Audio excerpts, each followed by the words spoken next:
Katika taifa letu, kitu ambacho kimetokea tarehe 29 Oktoba, kwa mtu yoyote mwenye moyo wa dhati, mwenye mapenzi na nchi hii, lazima aweze kukemea, kupinga na kuchukua hatua zozote za kuzuia kuendelea kwa hali ambayo watawala wameamua kuianzisha katika taifa letu. Sisi kama vijana wa kanda ya Kusini, sio kusema labda ni tupo kwenye kisiwa. Madhila ambayo yametokea siku ya tarehe 29 yametugusa. Ukiangalia mkoa wa Ruvuma, hususan jimbo la Songea mjini na jimbo la Mbinga, takriban ya vijana 221 walikamatwa, ukiacha walioumizwa, waliouawa na waliopata madhara mengine tofauti. Lakini watawala wakaamua kuwaachia vijana wengine na kuwafutia mashtaka yao. Lakini mpaka sasa hivi bado kuna kijana mmoja pale Songea mjini anaendelea kushikiliwa na jeshi la polisi na serikali. Ukija kuangalia mashtaka ya kubumba, amefunguliwa bado mashtaka ya kesi ya uhaini na uhujumu uchumi. Kimsingi katika jumla ya vijana 221 wote wameachiwa, lakini kijana mmoja ambaye kwa jina anafahamika kama Hashim Mohamed Gea bado ameshikiliwa katika mikono ya serikali mpaka kesho.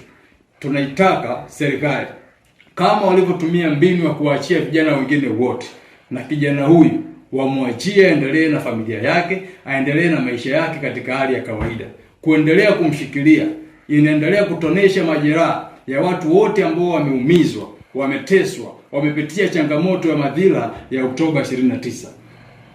Kwa mantikio, serikali ya Chama cha Mapinduzi bila kupepesa macho iweze kuwaachia watu wote ambao wanateseka kwenye kuta za mahabusu bila hatia ya aina yoyote. Maana kumekuwa na utaratibu sasa. Ukija kuangalia pale Mbinga, aliyekuwa mweka hazina wetu wa kanda, Mheshimiwa Mario Milinga, bado anashikiliwa na anatakiwa kuwa na ripoti kituo cha polisi kila baada ya siku 3.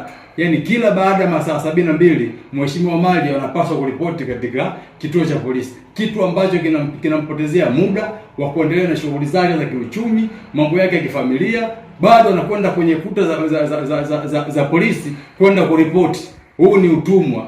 Taifa ambalo lina uhuru takriban miaka 60, leo hii bado wananchi wanaishi katika msingi wa hofu, msingi wa kuhofia usalama wao, kuhofia maisha yao, kitu ambacho hakiko sawa sawa. Jambo la pili, kutokana na msimamo wa chama, tunaipinga na kukataa kabisa huu uchaguzi batili ambao umefanyika, umepatikana serikali ambayo haina uhalali wa kisiasa.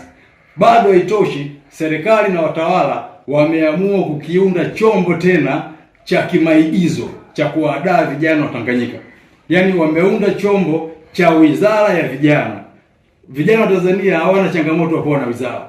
Hata kama watawala wakiamua kuunda wizara 100, zote zinazoitwa wizara za vijana, bado sio suluhisho. Bado watawala wanashupaza shingo, wanajifanya kiburi, kutotambua vijana wa Tanganyika wanahitaji kitu gani. Vijana wa Tanganyika hatuhitaji wizara.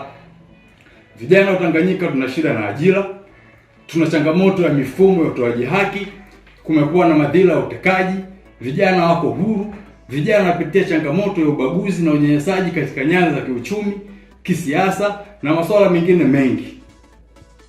Sio kuwa na wizara kuwa sehemu ya suluhisho. Hatuhitaji hiyo.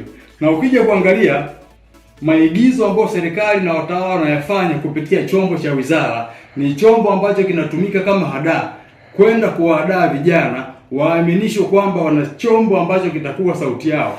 Kimsingi sio sauti ya vijana.